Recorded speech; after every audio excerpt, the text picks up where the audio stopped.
السلام علیکم ورحمۃ اللہ وبرکاتہ۔ الحمدللہ رب العالمین والصلاة والسلام علی اشرف الانبیاء والمرسلین نبینا محمد وعلی آلہ وصحبہ اجمعین ومن تبعہم بإحسان الی یوم الدین، اما بعد۔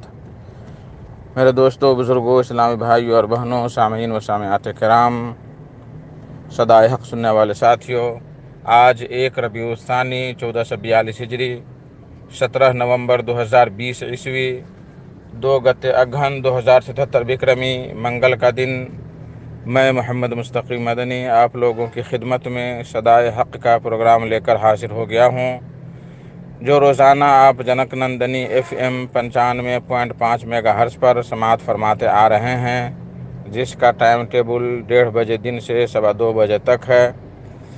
آج بھی انشاءاللہ تبارک و تعالی معمول کے مطابق سب سے پہلے تلاوت قرآن مجید سماعت فرمائیں گے، پھر ایک نظم اور بعد میں ایک عالم کا خطاب۔ تو لیجیے سماعت فرمائیں سب سے پہلے قرآن مجید کی تلاوت۔ اعوذ باللہ من الشیطان الرجیم، بسم اللہ الرحمن الرحیم۔ اللہ اکبر، اللہ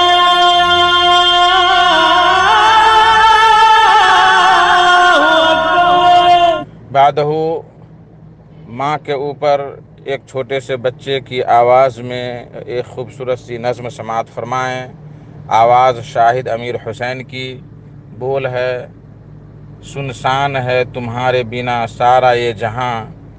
سنسان ہے تمہارے بنا سارا یہ جہاں، اے میری پیاری ماں، اے میری پیاری ماں۔ السلام علیکم ورحمۃ اللہ وبرکاتہ۔ اے میری پیاری ماں، اے میری پیاری ماں، اے میری پیاری ماں،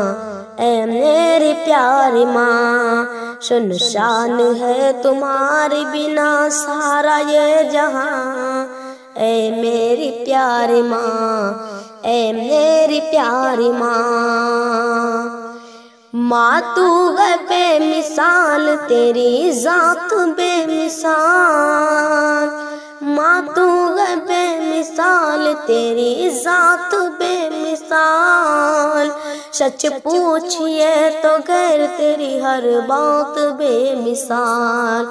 سچ پوچھئے تو غیر تیری ہر بات بے مثال، تعریف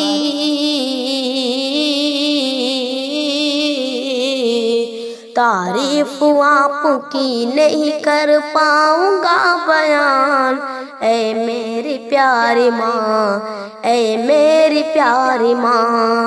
سنسان ہے تمہارے بنا سارا یہ جہاں، اے میری پیاری ماں، اے میری پیاری ماں۔ تجھ سے ہی اس زمین پہ میرا وجود ہے، تجھ سے ہی اس زمین پہ میرا وجود ہے، مجھ کو سکھایا تو نے ہی کلمہ درود ہے، مجھ کو سکھایا تو نے ہی کلمہ درود ہے، مجھ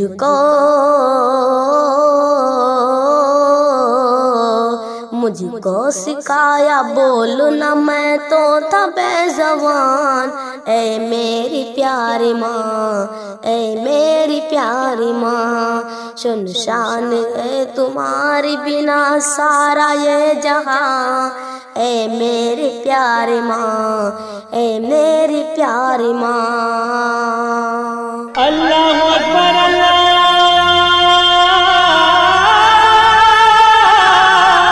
اکبر۔ میرے بھائیو دوستو، آج کا خطاب ہے فضیلت الشیخ محمد ہارون تیمی مدنی صاحب کا،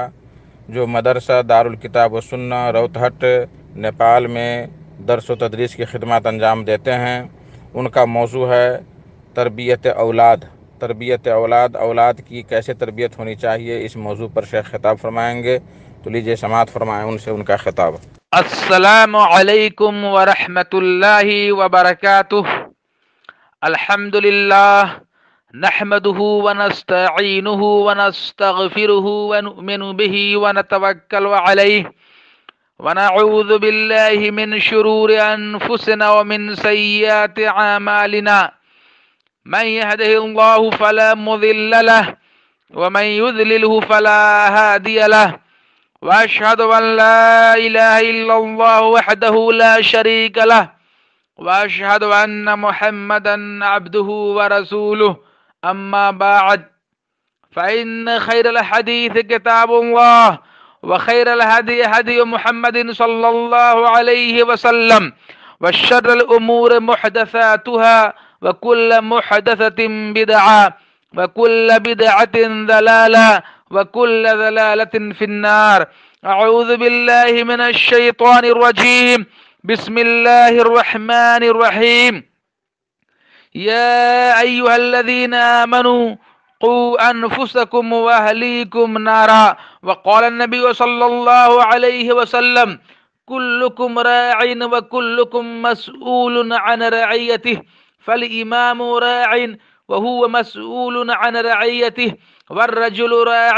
في أهله وهو مسؤول عن رعيته والمرأة راعية في بيت زوجها وهي مسؤولة عن رعيتها فكلكم راع وكلكم مسؤول عن رعيته.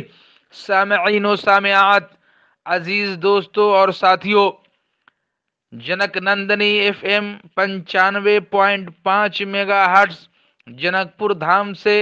روزانہ نشر ہونے والے پروگرام صدائے حق پر آج میرا موضوع سخن ہے تربیت اولاد. سامعین کرام، اولاد اللہ کی دی ہوئی نعمتوں میں سے ایک نعمت ہے اور ماں باپ کے پاس امانت ہوتی ہے. اس کی تربیت ان کی بنیادی ذمہ داریوں میں شامل ہے. ان کے بچے ان کی رعایا ہوتے ہیں اور وہ ان کے ذمہ دار، لہذا ان سے خیر خواہی کرنا اور اللہ تعالی کی مرضی کے مطابق ان کی اصلاح و تربیت کرنا ان پر واجب ہے، ذمہ داری ہے. اور والدین کو یہ بات اچھی طرح سے سمجھ لینی چاہیے کہ اولاد کے لیے محض کھانا پینا اور لباس مہیا کرنا ہی ان کی ذمہ داری نہیں، بلکہ اس کے ساتھ ساتھ ان کی دینی و اخلاقی تربیت کرنا بھی ان کا فریضہ ہے. اللہ تعالیٰ کا فرمان ہے یا ایھا الذین آمنوا قوا انفسکم واہلیکم نارا وقودھا الناس والحجارہ. اے ایمان والو، اے مومنو، تم اپنے آپ کو اور اپنے گھر والوں کو اس آگ سے بچاؤ جس کا ایندھن انسان اور پتھر ہیں. سورۃ التحریم آیت نمبر 6. اس آیت میں مومنوں کو ان کی اہم ذمہ داری یاد کرائی گئی ہے، اور وہ یہ ہے کہ وہ اپنے ساتھ اپنے اہل و عیال کی بھی اصلاح و تربیت کا اہتمام کرے تاکہ وہ سب کے سب جہنم کے عذاب سے، جہنم کے آگ سے بچ سکے. حضرت عبداللہ بن عمر رضی اللہ تعالیٰ عنہ سے روایت ہے کہ رسول اللہ صلی اللہ علیہ وسلم نے فرمایا کلکم راع وکلکم مسئول عن رعیتہ فالامام راع وهو مسئول عن رعیتہ والرجل راع في أهله وهو مسؤول عن رعيته والمرأة راعية في بيت زوجها وهي مسؤولة عن رعيتها فكلكم راع وكلكم مسؤول عن رعيته. متفق علیہ. تم میں سے ہر شخص ذمہ دار ہے اور ہر شخص سے اس کی ذمہ داری کے متعلق پوچھ گچھ ہوگی، لہذا وقت کا حکمراں ذمہ دار ہے اور اس سے اس کی ذمہ داری کے بارے میں سوال کیا جائے گا، اور ہر آدمی اپنے گھر والوں کا ذمہ دار ہے اور اس سے بھی اس کی ذمہ داری کے متعلق باز پرس کی جائے گی، اور ہر عورت اپنے خاوند کے گھر میں ذمہ دار ہے اور اس سے بھی اس کی ذمہ داری کے بارے میں پوچھا جائے گا. سو تم میں سے ہر شخص ذمہ دار ہے اور ہر شخص اپنی ذمہ داری کے متعلق جواب دہ ہوگا. اس حدیث میں ہر شخص کو اس کے گھر والوں کا، جن میں اس کی بیوی بچے شامل ہیں، ذمہ دار، نگران اور محافظ بتلایا گیا ہے، اور یہ کہ ہر ایک سے ان کے متعلق پوچھ گچھ ہوگی، سوال کیا جائے گا کہ اس نے کہاں تک ان کی اسلامی تعلیم و تربیت کا اہتمام کیا تھا یا نہیں کیا تھا. حضرت معقل بن یسار رضی اللہ تعالی عنہ کا بیان ہے کہ انہوں نے رسول اللہ صلی اللہ علیہ وسلم کو یہ فرماتے ہوئے سنا: ما من عبد یسترعیہ اللہ رعیہ یموت یوم یموت وہو عاش لرعیتہ الا حرم اللہ علیہ الجنہ، متفق علیہ۔ کہ جس شخص کو اللہ تعالی ذمہ دار اور نگراں بناتا ہے، پھر وہ آخری دم تک اپنی رعیت سے دھوکہ کرتا رہتا ہے، تو اللہ تعالیٰ اس پر جنت کو حرام کر دیتا ہے۔ اس حدیث میں ہر ذمہ دار کو تنبیہ کی گئی ہے، وارننگ دی گئی ہے، چیتاونی دی گئی ہے، اور اسے یاد دلایا گیا ہے کہ وہ اپنی ذمہ داری کو دیانتداری اور امانت کے ساتھ نبھائے، بحسن خوبی انجام دے، ورنہ اگر اس کی موت اپنے ماتحت لوگوں کے ساتھ دھوکہ کرتے ہوئے آ گئی تو وہ جنت میں داخل نہیں ہو سکے گا۔ اور چونکہ والدین بھی اپنی اولاد کے ذمہ دار ہوتے ہیں اور ان کی اولاد ان کی رعیت ہوتی ہے، اس لیے انہیں بھی اپنی اس رعیت کے ساتھ مکمل طور پر خیر خواہی کرنی چاہیے۔ دنیاوی معاملات میں تو والدین اپنی اولاد کی خیر خواہی کا سوچتے ہی ہیں، اسی طرح دینی اور اخروی معاملے میں بھی اولاد سے خیر خواہی کرنا ان کا فرض منصبی ہے۔ انہیں دینی تعلیم سے آراستہ و پیراستہ کرنا ان کی ذمہ داری ہے۔ حضرت ابو ہریرہ رضی اللہ تعالیٰ عنہ سے روایت ہے کہ رسول اللہ صلی اللہ علیہ وسلم نے فرمایا: اذا مات الانسان انقطع عنه عمله الا من ثلاث: صدقة جاریہ او علم ينتفع به او ولد صالح يدعو له، رواہ مسلم۔ کہ جب انسان فوت ہو جاتا ہے کہ تو اس کا عمل منقطع ہو جاتا ہے، یعنی جب انسان مر جاتا ہے، فوت ہو جاتا ہے، تو ان کے سارے اعمال منقطع ہو جاتے ہیں سوائے تین چیزوں کے۔ نمبر ایک، صدقہ جاریہ، یعنی کوئی ایسا کام کیا ہو صدقہ جاریہ کے طور پر جس کا اجر و ثواب ان کو تا قیامت قبر میں ملتا رہے گا۔ اسی طرح سے علم نافع، نفع بخش علم چھوڑ کر وہ شخص مرا ہے۔ اسی طرح سے نیک اور صالح اولاد جو اس کے لیے دعا کرتی رہے۔ اس حدیث میں یہ بتایا گیا ہے کہ انسان کے مرنے کے بعد صرف تین چیزوں کا ثواب اس کے لیے جاری رہتا ہے۔ ان میں سے ایک نیک اولاد ہے جو ماں باپ کے مرنے کے بعد ان کے لیے دعائیں کرتی ہے، لہذا نیکی کے راستے کی طرف اپنی اولاد کی رہنمائی کرنا، انہیں نیک و صالح بنانے کے لیے جد و جہد کرنا، کوشش کرنا اور ان کی دینی تربیت کرنا از حد ضروری ہے، تاکہ ہمارے بچے نیک ہو سکے، صالح ہو سکے اور اپنے اولاد کے حق میں دعائیں خیر کر سکے۔ حضرت ابو ہریرہ رضی اللہ تعالیٰ عنہ سے روایت ہے کہ نبی کریم صلی اللہ علیہ وسلم نے فرمایا: ما من مولود الا یولد علی الفطرہ فابواہ یحودانہ وینصرانہ ویمجسانہ، متفق علیہ۔ کہ ہر بچہ فطرت اسلام پر پیدا ہوتا ہے، اس کے بعد اس کے ماں باپ چاہیں تو اسے یہودی بنا دیں، چاہیں تو اسے نصرانی بنا دیں، چاہیں تو اسے مجوسی بنا دیں، ان کے والدین کے ہاتھ میں ہوتا ہے۔ اس حدیث کے مطابق ہر بچہ اپنی پیدائش کے وقت صحیح مسلمان ہوتا ہے، اس کے بعد وہ صحیح مسلمان رہتا ہے یا نہیں، اس کا دار و مدار ماں باپ کی تربیت پر ہوتا ہے۔ اگر ماں باپ اس کی اسلامی تربیت کا اہتمام کرتے ہیں، گھر کے ماحول کو دینی نقطۂ نظر سے اس کے لیے سازگار بناتے ہیں، تو کوئی وجہ نہیں کہ وہ بچہ اپنی فطرت سے انحراف کر جائے اور صحیح مسلمان نہ رہے۔ حضرت لقمان حکیم نے اپنے بیٹے کو جو نصیحتیں کی تھی، اللہ تعالیٰ نے انہیں قرآن مجید میں ذکر کیا ہے اور ان میں تربیت اولاد کے زرعی اصول موجود ہیں۔ یہ مکمل 10 نصیحتیں ہیں، آپ بھی سماعت فرمائیں اور اپنے بچوں کو بھی سنائیں۔ اللہ تعالیٰ کا فرمان ہے: وَإِذْ قَالَ لُقْمَانُ لِابْنِهِ وَهُوَ يَعِظُهُ يَا بُنَيَّ لَا تُشْرِكْ بِاللَّهِ إِنَّ الشِّرْكَ لَظُلْمٌ عَظِيمٌ، سورہ لقمان آیت نمبر 13۔ اور جب لقمان نے نصیحت کرتے ہوئے اپنے بیٹے سے کہا: میرے پیارے بچے، اللہ کے ساتھ شرک نہ کرنا، بے شک شرک بہت بڑا ظلم ہے۔ سب سے پہلے حضرت لقمان نے اپنے بیٹے کو شرک سے منع کیا اور اسے بہت بڑا ظلم قرار دیا۔ اس لیے اپنی اولاد کی تربیت میں سب سے زیادہ عقیدے کی درستگی کو اہمیت دینی چاہیے، انہیں توحید کا مفہوم اچھی طرح سے سمجھایا جائے اور انہیں شرک سے اس کی موجودہ تمام شکلوں سے ڈرایا جائے تاکہ وہ اس سے پرہیز کریں، اور اولاد کو بتایا جائے کہ پوری کائنات کا خالق و مالک، رزق دینے والا، نفع و نقصان پہنچانے والا، حاجت روا، مشکل کشا اور داتا صرف اللہ تعالیٰ ہی ہے، اس لیے اسی کو پکارا جائے، اسی سے دعا مانگی جائے، اسی سے تمام امیدیں وابستہ کی جائیں، دل میں صرف اسی کا خوف ہو اور کسی فوت شدہ کا خوف، مرے ہوئے انسان کا خوف نہ ہو، اور اسی پر بھروسہ کیا جائے اور اس کے علاوہ کسی اور پر قطعاً بھروسہ نہ کیا جائے۔ اس کے بعد دو آیت والدین سے حسن سلوک کے بارے میں ہے۔ وَوَصَّيْنَا الْإِنسَانَ بِوَالِدَيْهِ حَمَلَتْهُ أُمُّهُ وَهْنًا عَلَى وَهْنٍ وَفِصَالُهُ فِي عَامَّيْنِ أَنْ أَشْكُرْ لِي وَلِوَالِدَيْكَ إِلَى الْمَصِيرِ، کہ ہم نے انسان کو اس کے ماں باپ کے متعلق نصیحت کی ہے، اس کی ماں نے دکھ پر دکھ اٹھا کر اسے حمل میں رکھا اور اس کی دودھ چھڑائی 2 برس میں ہے، یہ تو میری اور اپنے ماں باپ کی شکر گزاری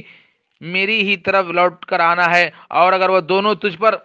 اس بات کا دباؤ ڈالیں گے تو میرے ساتھ شرک کرے جس کا تجھے علم نہ ہو تو ان کا کہنا نہ ماننا، ہاں دنیا میں ان کے ساتھ اچھی طرح بسر کرنا اور اس کی راہ چلنا جو میری طرف جھکا ہوا ہو، تمہارا سب کا لوٹنا میری طرف ہی ہے، تم جو کچھ کرتے ہو اس پر میں تمہیں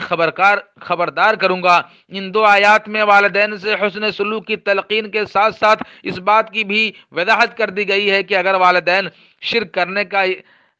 یا اللہ تعالیٰ کی نافرمانی کرنے کا حکم دیں تو ان کی اطاعت نہیں ہوگی۔ یہی بات رسول اللہ صلی اللہ علیہ وسلم نے یوں ارشاد فرمائی، لا طاعت لأحد فی معصیۃ اللہ انما الطاعت فی المعروف، اللہ کی نافرمانی میں کسی کی اطاعت و پیروی نہیں ہے، اطاعت تو صرف نیکی میں ہے، متفق علیہ۔ پھر نصیحت کرتے ہوئے حضرت لقمان علیہ الصلوۃ والسلام نے فرمایا، یا بنی انہا ان تکو مثقال حبۃ من خردل فتکن فی صخرۃ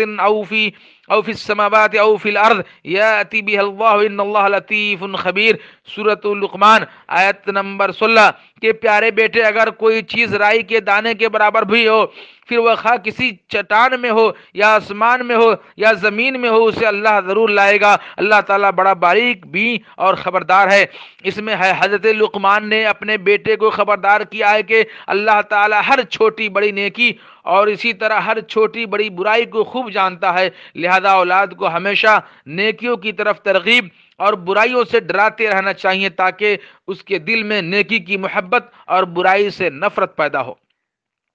اس کے بعد فرمایا، یا بنی اقم الصلاۃ وامر بالمعروف وانہا عن المنکر واصبر علی ما اصابک ان ذلک فی عزم الامور، سورۃ اللقمان آیت نمبر 17۔ کہ اے میرے پیارے بیٹے تو نماز قائم کر، اچھے کاموں کا حکم دیتے رہنا، برے کاموں سے منع کرنا، اور جو مصیبت تم پر آ جائے اس پر صبر کرنا، یہ بڑے تاکیدی کاموں میں سے ہے۔ اس آیت میں کئی نصیحتیں ہیں۔ سب سے پہلے اقامت نماز کا حکم ہے، یعنی ہمیشہ نماز کی پابندی کرنا، لہذا اولاد کو نماز پڑھنے کا حکم دینا چاہیے، اور ماں باپ پر لازم ہے کہ وہ عملی طور پر بچوں کو طہارت، پاکیزگی، وضو اور نماز کا مکمل طریقہ سکھلائیں، اور خود بھی نمازوں کی پابندی کیا کریں، ورنہ اگر وہ بچوں کو تو نماز پڑھنے کا حکم دیں اور خود نہ پڑھیں تو اس سے بچوں پر بہت برا اثر پڑتا ہے۔ حضرت عبداللہ بن عمر رضی اللہ تعالیٰ عنہ سے روایت ہے کہ رسول اللہ صلی اللہ علیہ وسلم نے فرمایا، مروا اولادکم بالصلاۃ وهم ابناء 7 سنین واضربوهم علیہا وهم ابناء 10 سنین، کہ تمہارے بچے جب 7 سال کے ہو جائیں تو انہیں نماز پڑھنے کا حکم دو، اور جب 10 سال کے ہو جائیں اور نماز نہ پڑھیں تو انہیں اس کی وجہ سے تم مارو۔ پھر 5ویں اور 6ٹھی نصیحت نیکی کا حکم دینے، برائی سے منع کرنے اور ہر مصیبت میں صبر و تحمل کا مظاہرہ کرنے کے بارے میں ہے، لہذا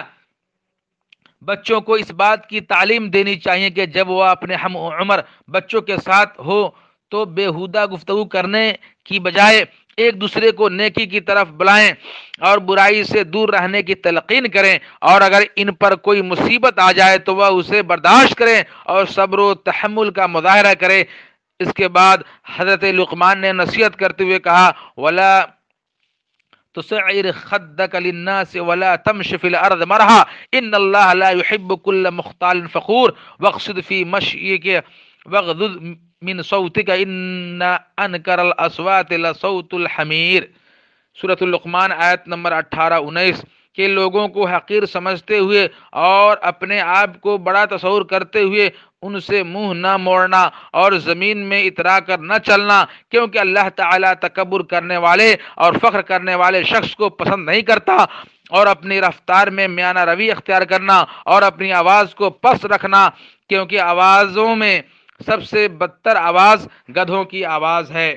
یہ 4 نصیحتیں بچوں کے اخلاق اور لوگوں کے ساتھ ان کے میل ملاپ اور گفتگو کرنے کے طریقوں کے بارے میں ہیں، لہذا بچوں کی تربیت میں ان تمام باتوں کو اہمیت دینی چاہیے اور انہیں اٹھنے بیٹھنے، چلنے پھرنے اور گفتگو کرنے کے آداب سکھانے چاہیے۔ اللہ تعالیٰ نے رسول اللہ صلی اللہ علیہ وسلم کو معاشرے کے ہر فرد کے لیے معلم بنا کر مبعوث فرمایا، چنانچہ آپ چھوٹوں بڑوں کو دین کی تعلیمات سے آگاہ کیا کرتے تھے۔ بچوں کی تعلیم و تربیت کے متعلق یوں تو آپ صلی اللہ علیہ وسلم کی کئی احادیث کو روایت کیا گیا ہے، لیکن ہم یہاں ایک جامع حدیث ذکر کریں گے جس میں آپ صلی اللہ علیہ وسلم نے ایک بچے کو چند بنیادی باتوں کی تعلیم دی تھی، اور وہ باتیں آج بھی ہر بچے کی اسلامی تربیت کے لیے انتہائی ضروری ہیں۔ حضرت عبداللہ بن عباس رضی اللہ تعالی عنہ کا بیان ہے کہ ایک دن میں رسول اللہ صلی اللہ علیہ وسلم کی سواری پر آپ کے پیچھے بیٹھا ہوا تھا۔ آپ صلی اللہ علیہ وسلم نے مجھے مخاطب کرتے ہوئے فرمایا، یا غلام الا اعلمک کلمات ینفعک اللہ بہن، اے بچے، اے غلام، میں تمہیں آج نفع بخش باتیں نہ بتاؤں جن کے ذریعے اللہ تعالیٰ تمہیں نفع پہنچائے گا؟ میں نے کہا کیوں نہیں؟ تو آپ صلی اللہ علیہ وسلم نے فرمایا، نمبر 1، احفظ اللہ یحفظک، کہ تم اللہ کے دین کی حفاظت کرنا، اس کے احکام پر عمل کرنا اور جن کاموں سے اس نے منع کیا ہے ان سے بچنا، اس طرح اللہ تعالیٰ تمہاری حفاظت فرمائے گا۔ نمبر 2، احفظ اللہ تجدہ تجاہک، کہ تم اللہ تعالیٰ کی حدود سے تجاوز نہ کرنا، اللہ تعالیٰ تمہاری مدد کرے گا۔ نمبر 3، اذا سألت فاسأل اللہ، کہ جب تم مانگنا چاہو تو صرف اللہ تعالیٰ سے مانگنا، سوال کرنا چاہو تو صرف اللہ تعالیٰ سے سوال کرنا۔ نمبر 4، وَإِذَا اسْتَعَنْتَ فَاسْتَعِنْ بِاللَّهِ، اور جب بھی تمہیں مدد کی ضرورت ہو تو صرف اللہ تعالیٰ سے مدد طلب کرنا۔ نمبر 5، وَاعْلَمْ أَنَّ الْأُمَّةَ لَوِ اجْتَمَعَتْ عَلَىٰ أَن يَنْفَعُوكَ بِشَيْءٍ لَمْ يَنْفَعُوكَ إِلَّا بِشَيْءٍ قَدْ كَتَبَهُ اللَّهُ لَكَ وَإِنِ اجْتَمَعُوا عَلَىٰ أَن يَضُرُّوكَ بِشَيْءٍ لَمْ يَضُرُّوكَ إِلَّا بِشَيْءٍ قَدْ كَتَبَهُ اللَّهُ عَلَيْكَ، کہ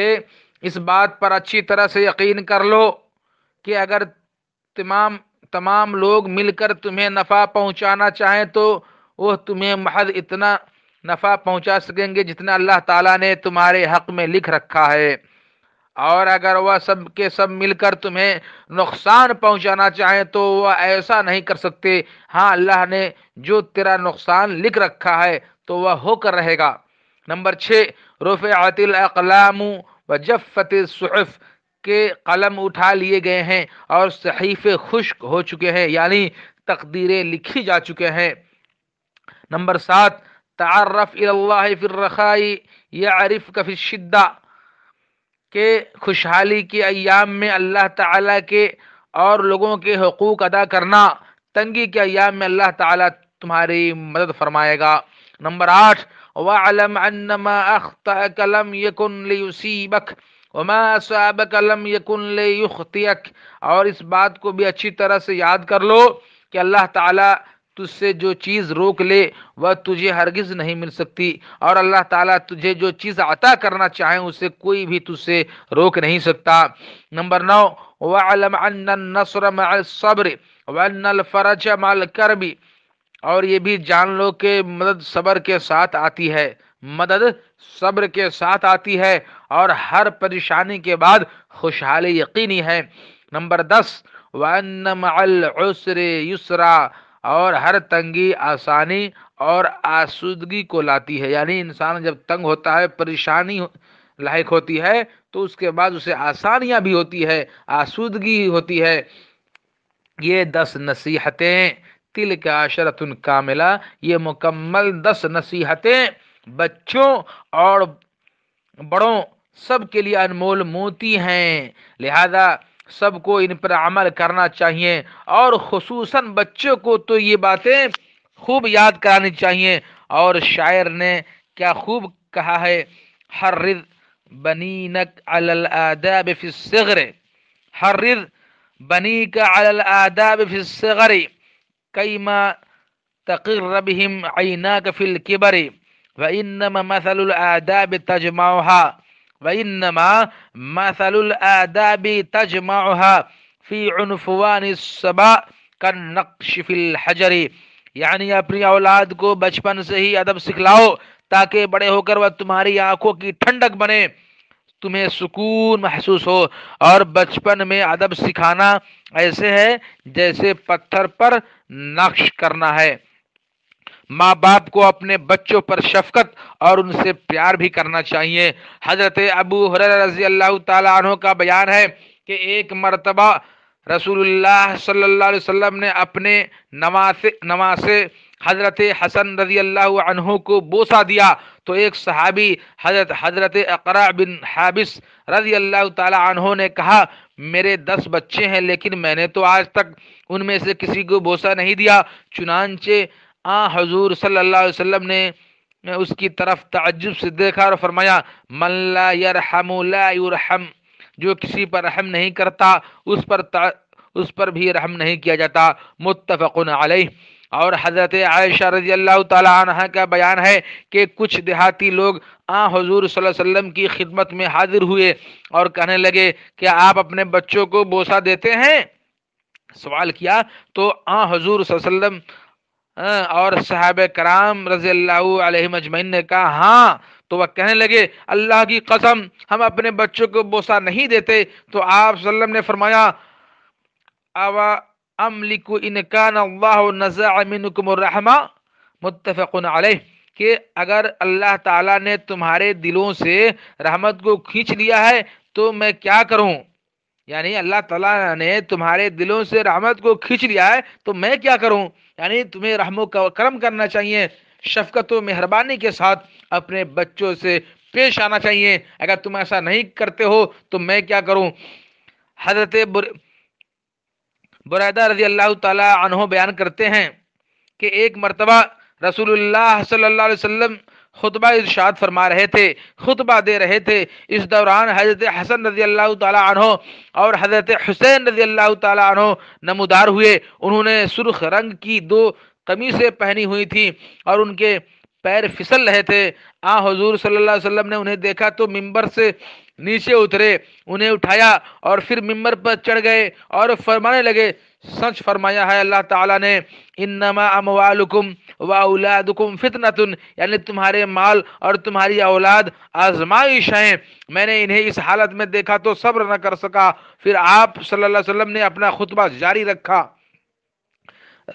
اس حدیث کو ابو داؤد نے روایت کیا۔ ان تینوں احادیث سے ثابت ہوا کہ اولاد کے ساتھ محبت و پیار کا اظہار کر کے انہیں اپنائیت کا احساس دلانا چاہیے اور ان سے نفرت کرنے کی بجائے شفقت کے ساتھ پیش آنا چاہیے۔ بچے خواہ چھوٹے کیوں نہ ہو، انہیں ان کا حق ملنا چاہیے اور انہیں چھوٹا سمجھ کر ان کے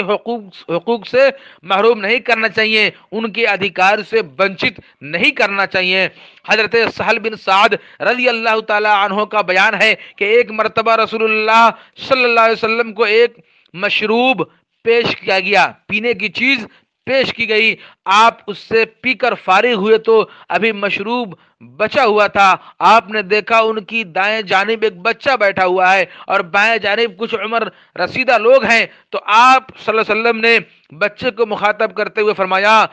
اتأذن لی ان اعطی ہؤلاء، کیا تم اجازت دیتے ہو کہ میں یہ مشروب پہلے ان بڑوں کو پیش کروں؟ بچہ کہنے لگا واللہ یا رسول اللہ لا اوثر بنصیبی من کا حدا، اے اللہ کے رسول میں اپنے حصے پر کسی اور کو ترجیح نہیں دے سکتا۔ تو حضور صلی اللہ علیہ وسلم نے مشروب اس کے ہاتھ میں پکڑا دیا۔ متفق علیہ۔ اولاد کو خصوصاً چھوٹے بچوں کو ہنسنے اور کھیلنے کودنے کے مواقع فراہم کرنے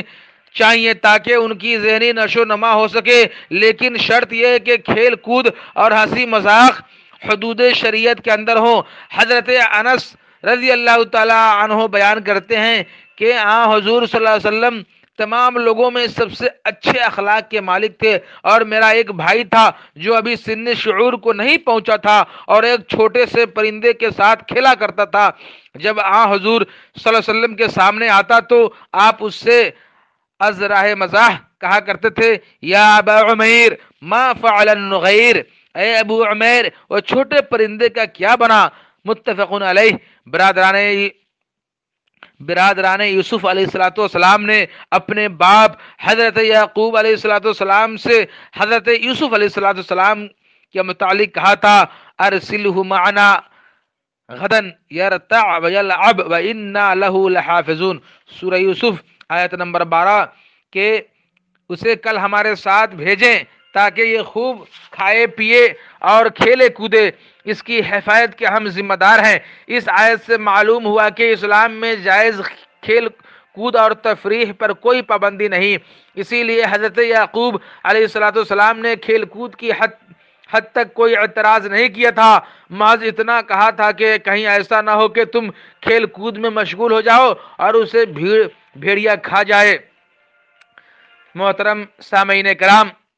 تربیت اولاد کے لیے چند اہم امور بھی ہیں، تربیت اولاد کے لیے چند امور انتہائی ضروری بھی ہیں، اور یہ ہیں: نمبر 1، اولاد کو بچپن ہی سے اسلام اور ارکان اسلام، اسی طرح ایمان اور ارکان ایمان کے بارے میں تعلیم دی جائے اور انہیں یہ بتلایا جائے کہ اسلام کیا ہے۔ نمبر 2، اسی طرح سے اولاد کی تربیت کے لیے دوسرا اہم امر یہ ہے کہ اولاد کو کلمہ طیبہ زبان یاد کرایا جائے اور اس کا مفہوم اس کے ذہنوں میں اچھی طرح سے بیٹھایا جائے۔ نمبر 3، والدین کو اولاد سے جھوٹ نہیں بولنا چاہیے تاکہ انہیں جھوٹ بولنے کی عادت نہ پڑ جائے۔ حضرت عبداللہ بن عامر رضی اللہ عنہ کا بیان ہے کہ ایک دن رسول اللہ صلی اللہ علیہ وسلم ہمارے گھر میں تشریف لائے، اس دوران میری ماں نے مجھے بلایا اور کہا میں تجھے کچھ دوں گی، تو رسول اللہ صلی اللہ علیہ وسلم نے میری ماں سے پوچھا تم نے اسے کیا چیز دینے کا ارادہ کیا تھا؟ ماں نے کہا میں نے اسے کھجور دینے کا ارادہ کیا تھا، تو رسول اللہ صلی اللہ علیہ وسلم نے فرمایا اما انکی لو لم تعطیہ شیئا کتبت علیک کذبا، خبردار اگر تو اسے کچھ نہ دیتی تو یہ تجھ پر جھوٹ لکھ دیا جاتا۔ نمبر 4، اولاد کو کھانے پینے کے آداب سے روشناس کرانا چاہیے، چنانچہ اولاد کو سمجھایا جائے کہ بسم اللہ پڑھ کر دائیں ہاتھ سے کھائیں پیئیں اور آخر میں اللہ تعالیٰ کا شکر ادا کریں۔ نمبر 5، اولاد میں عدل و انصاف کرنا چاہیے، چنانچہ ہر ایک کو ایک جیسی چیزیں لے کر دی جائیں، ایسا نہیں کہ کسی کو تو اچھی چیز لے کر دیں اور کسی کو اس سے کم تر، اور نہیں ایسا کہ کسی کو تو لے کر دیں اور کسی کو محروم کر دیں۔ حضرت نعمان بن بشیر رضی اللہ عنہ بیان کرتے ہیں کہ میرے والد نے مجھے کچھ مال دینا چاہا تو میری والدہ نے کہا جب تک آپ رسول اللہ صلی اللہ علیہ وسلم کو اس پر گواہ نہیں بناتے میں اس بات کو پسند نہیں کرتی، چنانچہ میرے والد مجھے اپنے ساتھ لے کر رسول اکرم صلی اللہ علیہ وسلم کے پاس آئے۔ آپ صلی اللہ علیہ وسلم نے پوچھا کیا تم اپنی پوری اولاد کو اسی طرح مال دینا چاہتے ہو یا صرف اسے ہی دے رہے ہو؟ تو میرے والد نے کہا صرف اسے ہی دینا چاہتا ہوں، تو آپ نے فرمایا اتقوا اللہ وعدلوا فی اولادکم، اللہ سے ڈرو اور اپنی اولاد میں عدل و انصاف کرو۔ نمبر 6، اولاد کو گالی گلوچ، فحش گوئی اور بیہودہ گفتگو کرنے سے منع کرنا چاہیے، کیونکہ رسول اللہ صلی اللہ علیہ وسلم کا ارشاد گرامی ہے من الکبائر شتم الرجل والدیہ یسب ابا الرجل فیسب اباہ ویسب امہ فیسب امہ متفق علیہ، کہ اپنے والدین کو گالیاں دینا کبیرہ گناہوں میں سے ہے۔ وہ کسی کے باپ کو گالیاں دیتا ہے تو اس کے نتیجے میں وہ اس کے باپ کو گالیاں دیتا ہے، اور وہ کسی کی ماں کو گالیاں دیتا ہے تو وہ اس کی ماں کو گالیاں دیتا ہے۔ گویا کسی کے ماں باپ کو گالیاں دینا اپنے ماں باپ کو گالیاں دینے کے مترادف ہے، اور یہ کبیرہ گناہوں میں شامل ہے۔ نمبر 7، باپ کو چاہیے کہ وہ اپنی اولاد کو ماں کی فرما برداری کرنے اور اس سے اچھا سلوک کرنے کی تلقین کرے۔ اسی طرح ماں اپنی اولاد کو یہ بات اچھی طرح سے سمجھائے کہ وہ اپنے باپ کی فرما برداری اور اس کا احترام کرے اور اس کی نافرمانی نہ کرے۔ ہم اس سے پہلے حضرت لقمان کی نصیحتوں کے ضمن میں یہ بات عرض کر چکے ہیں کہ اللہ تعالیٰ نے والدین سے، خصوصاً والدہ سے حسن سلوک کرنے کا حکم دیا ہے۔ اس کے علاوہ اور کئی آیات میں اللہ تعالیٰ نے والدین کے اس حق کی تاکید کی ہے اور والدین کو جھڑکنے بلکہ ان کے سامنے اف تک کرنے سے منع فرمایا ہے۔ نمبر 8، اولاد کو صفائی کا خیال رکھنے کی تلقین کریں اور انہیں اس بات کی تعلیم دیں کہ وہ اپنا جسم، اپنا لباس اور اپنا گھر صاف ستھرا رکھیں، کھانے سے پہلے اور اس کے بعد اپنے ہاتھوں کو دھو لیں۔ نمبر 9،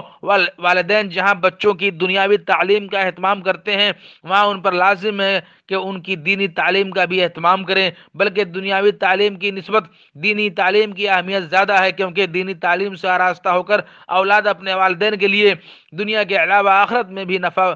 بخش ہوں گی، اور اخروی نفع ہی زیادہ ہمارے مد نظر رہنا چاہیے۔ اس سلسلے میں سب سے پہلے بچوں کو قرآن مجید پڑھانا چاہیے۔ اگر بچے پورا قرآن مجید حفظ کر لیں تو یہ تو بہت بڑی نعمت ہے، کیونکہ والدین کو قیامت کے روز انہی بچوں کی وجہ سے تاج پہنایا جائے گا، جیسا کہ رسول اللہ صلی اللہ علیہ وسلم کی صحیح حدیث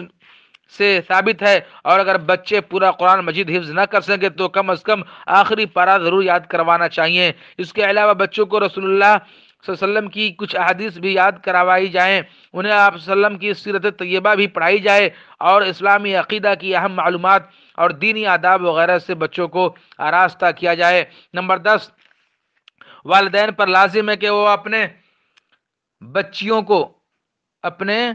بچیوں کو بچپن ہی سے پردہ کرنے کی تعلیم دے۔ نمبر 11، اولاد کو فارغ اوقات میں فلم بینی اور فضول ڈائجسٹ پڑھنے سے منع کرنا چاہیے کہ جس میں سوائے جھوٹ کے اور کچھ بھی نہیں ہوتا۔ اس کے علاوہ اس سے اخلاق و کردار کا بگاڑ پیدا ہوتا ہے اور بچے ضائع ہو جاتے ہیں۔ فارغ اوقات کو ان فضول چیزوں سے ضائع کرنے کے بجائے بچوں کو ترجمہ و تفسیر قرآن مجید، رسول اللہ صلی اللہ علیہ وسلم کی سیرت طیبہ، صحابہ کرام کی پاکیزہ زندگیوں کے واقعات کا مطالعہ کرنے کی طرف ترغیب دلانا چاہیے۔ نمبر 12، اولاد کو بری صحبت سے بچانا از حد ضروری ہے، کیونکہ زیادہ تر بچے بری صحبت سے ہی بگڑتے ہیں۔ نمبر 13، اولاد کو گانے سننے سے روکنا بھی بہت ضروری ہے، کیونکہ گانے سننے سے دل مردہ ہو جاتے ہیں اور اخلاق و عادات میں بگاڑ آ جاتا ہے۔ نمبر 14، اولاد کی اصلاح کے لیے عملی جد و جہد کے ساتھ ساتھ ایک اور چیز بڑی ہی اہم، اور وہ ہے ان کی اصلاح کے لیے اللہ تعالیٰ سے دعا کرنا۔ اللہ تعالیٰ نے اپنے بندوں کی صفات میں سے ایک صفت یہ ذکر کی ہے کہ وہ یوں دعا کرتے ہیں، ربنا هب لنا من ازواجنا وذریاتنا قرۃ اعین واجعلنا للمتقین اماما، کہ اے ہمارے رب تو ہماری مدد بیویوں اور ہماری اولاد سے آنکھوں کی ٹھنڈک عطا فرما اور ہمیں پرہیزگاروں کا پیشوا بنا۔ خصوصاً والدین جن کی اولاد بگڑ چکی ہوں انہیں تو ضرور اولاد کی اصلاح کے لیے اللہ تعالیٰ سے بار بار دعائیں کرنی چاہیے، کیونکہ ہدایت دینے والا تو اللہ تعالیٰ ہی ہے، اور اولاد کے حق میں والدین کی دعا ان دعاؤں میں سے ہے جنہیں رد نہیں کیا جاتا اور انہیں یقیناً قبول کیا جاتا ہے۔ رسول اللہ صلی اللہ علیہ وسلم کا ارشاد گرامی ہے، ثلاث دعوات یستجاب لہن لا شک فیہن، دعوت المظلوم ودعوت المسافر ودعوت الوالد لولده،